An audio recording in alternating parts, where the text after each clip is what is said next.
ये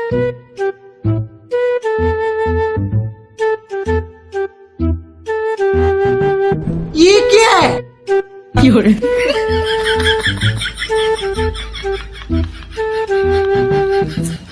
लेकिन ये साला कर क्या रहा है यहाँ पे?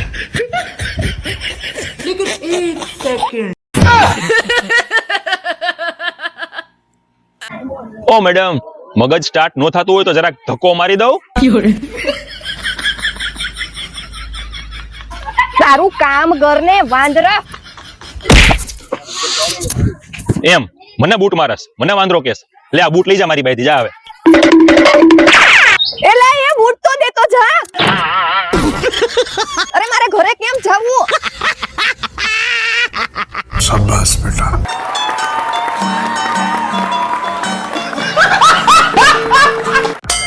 જીયાન તો મોટો મોટો લાગવા માંડ્યો જો હમણાં. તારી હાઈટ વધી ગઈ છે ને લાગે છે સ્માર્ટ. એમ આ દીકરો તું. એમ થેન્ક યુ પપ્પા. પપ્પા તમને એક વાત કહું? હા બોલ ને બકા. મારે તમારી જેમ લગ્ન કરવા છે. સોરી બોલ. કેમ? સોરી બોલ. શું કામ? અરે સોરી બોલ. શેના માટે? કીધું ને સોરી બોલ. પણ મારો વાક તો કયો? સોરી બોલ. બસ સોરી. હા હવે તારી ટ્રેનિંગ પૂરી થઈ.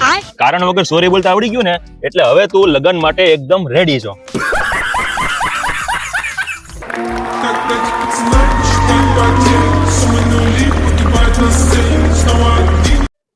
એ શીતલ, આજે છે ને સાંજે મારે મારા ફ્રેન્ડ સાથે બાર નથી બહાર જાવ. મારે ક્યાંય બહાર નથી જાવ એમ કેતો તો. ક્યાંય નથી જાવ. Sorry girls માથા બારે બૈરું છે મારું. શું તમે તમારી પત્નીથી ડરો છો? હા માસી. બરોબર છે, પત્નીથી ડરવાનું. આ તમે 28 રોટલી ભરેલું ટિફિનનું ડબલું લઈને જાવ છો, એ શું બાજુવાળા બબીતા ભાભી બનાવી દેશે? ના માસી. એ તમારી પત્ની જ બનાવી દેશે. આ તમે મોંઘા કપડા પહેર્યા છે, એ ધોઈ અને ઇસ્ત્રી શું સામેવાળા સ્વીટી ભાભી કરી દેશે? ના માસી. બસ તો પછી એ પત્ની જ બધું કરે છે અને ઈ જ કરી દેશે તમને. એટલે પત્નીથી ડરવાનું. આજનું જ્ઞાન મળી ગયું? હા માસી. બસ તો પછી બાજુમાં જે ટિફિન પડ્યું છે અને થાળી પડી છે ને એને જગ્યાએ મૂકી આવો. ભલે માસી. દીદી વાહ દીદી. દીદી વાહ દીદી. શીતલ, જ્યારે આપણે નવા મેરેજ થયા ત્યારે તું મારી યાર કેટલું પ્રેમથી બોલતી હતી, કેટલું શાંતિથી વર્તન કરતી હતી. ત્યારે હું રામાયણ જોતી હતી. અને હવે હું ક્રાઇમ પેટ્રોલ જોઉં છું. દીદી વાહ દીદી. Hello friends, mister and missus કાઠિયાવાડીના પોડકાસ્ટમાં તમારું સ્વાગત છે. આજે આપણે કરીશું પરિણીત પુરુષ સાથે પોડકાસ્ટ. તો ભૂરાભાઈ, તમારી લાઈફમાં તમે સૌથી ડેન્જરસ કામ કયું કરેલું છે? લગન કર્યા ઈ. અચ્છા, તો કોઈ દિવસ અફસોસ થયો તમને એ વાતનો? તમે સવાલ જ ખોટો પૂછો છો. ક્યારે અને કયા દિવસે નથી થયો એ પૂછો. તો તમારા લગ્નને 2 શબ્દમાં વર્ણવવું હોય તો? મૂંગો આતંકવાદ.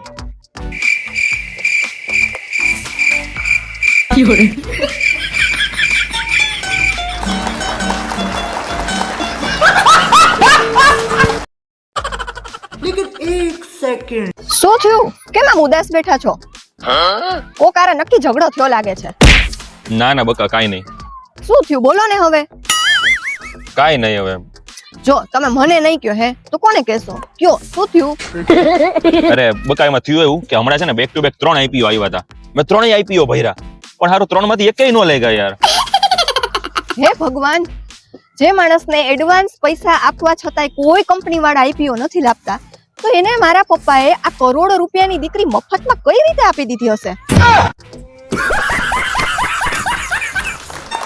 દીદી વાહ દીદી. ये क्या है? लेकिन ये साला कर क्या रहा है यहाँ पे? અરે પણ ક્યાં જાવ છો તમે? પ્લેટ મૂકવા. અરે આપણું ઘર નથી, આ હોટલ છે. સોરી, હવે રોજની આદત હોય ને ભૂલાઈ ગયું મને. કેમ કાઢવા જેવા જ નથી તમને તો.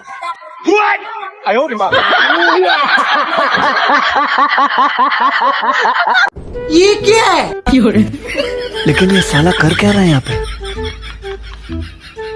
शाबाश बेटा बहुत बढ़िया मुन्ना એ પરાગ બાજુવાળા ભાભીનો ફોન હતો.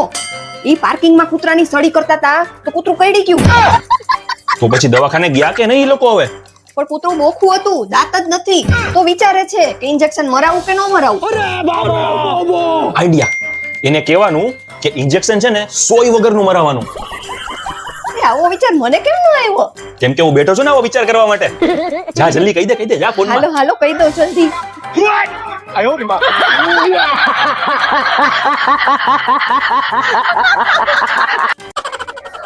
શું જમીશ બકા તું? જે તમે મંગાવો ઈ. Okay excuse me menu please. એ હા, હું ઈ મેનુ જ લઈશ. મારા માટે મેનુ જ મંગાવો અને છે ને આમ સ્પાઈસી થોડું ઓછું કરાવજો. મેન્યુ ક્યાંય કાઢવા જવા નથી બહાર. કોકથી લઈ જાવ તો ખબર પડે ને.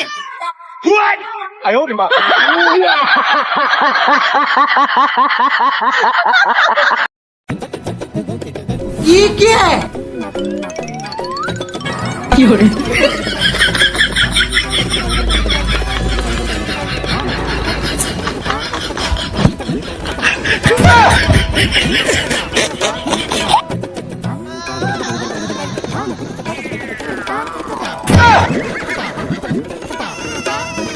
शाबाश बेटा बहुत बढ़िया मुन्ना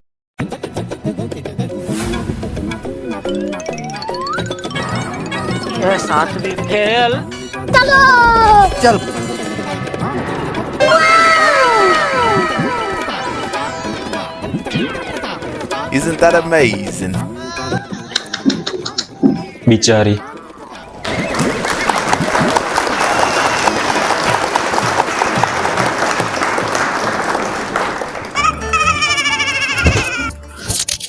શીતલ એક વાત કહું? બોલો. હું ક્યારનો જોઉં છું યાર તો કેટલું બધું કામ કરે છે. આટલું બધું કામ કરીને તું થાકી જઈશ બકા. એના કરતા એક કામ કર, કામવાળી રખાવી લે એટલે તારે નિરાત. શું કામવાળી? ના હો, મન તમારા ઉપર જરાય ભરોસો નથી. યાદ છે 5 વર્ષ પહેલા હું પણ આ ઘરની કામવાળી જ હતી.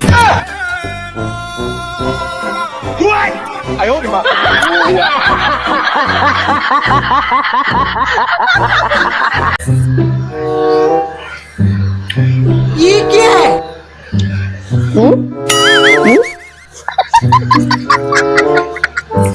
આમ ખાઈ ખાઈને ઢોલકા જેવી થઈ ગઈ છો. એક જીમ બીમ માં જાય એટલે બોડી ઉતરે થોડીક ફિટ રહે તું. અરે જવાનું જ હતું જીમમાં. જીમમાં જવાની તૈયારી કરતી હતી ને ત્યાં જ છે ને વોટ્સએપમાં એક મેસેજ વાંચ્યો. એક ભાઈ છે ને એ ટ્રેડમિલ ઉપર દોડતા દોડતા હાર્ટ એટેક થી ગુજરી ગયા. આમાં મારે જીમમાં કેમ જાવું? તો બકા એક કામ કર, તું છે ને યોગા કરવા માંડ.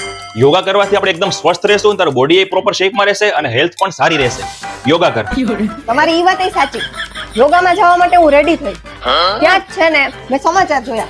સમાચારમાં આવતું હતું કે એક ભારતીય યોગા ગુરુ છે એ વિદેશમાં હાર્ટ એટેક થી ગુજરી ગયા. હવે આમાં મારે યોગામાં કેમ જાવું? આવું છે.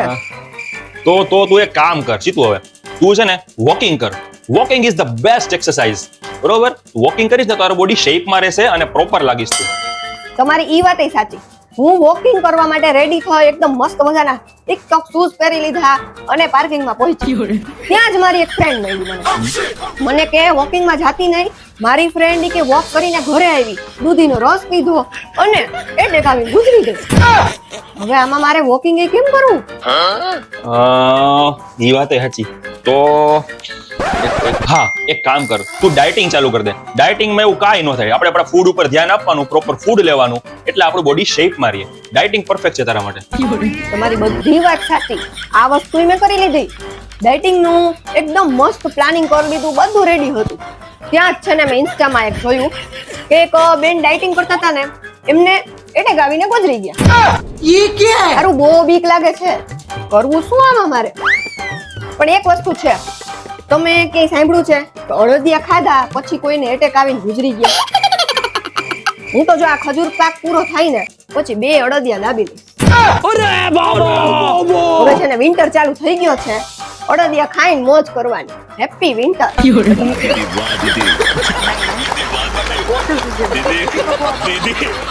આખો દિવસ ખાધે રાખવું, ગમતા સમાચાર જોયા રાખવા અને બોડી વધારે રાખવું. પાડા જેવી હાવ. ये क्या है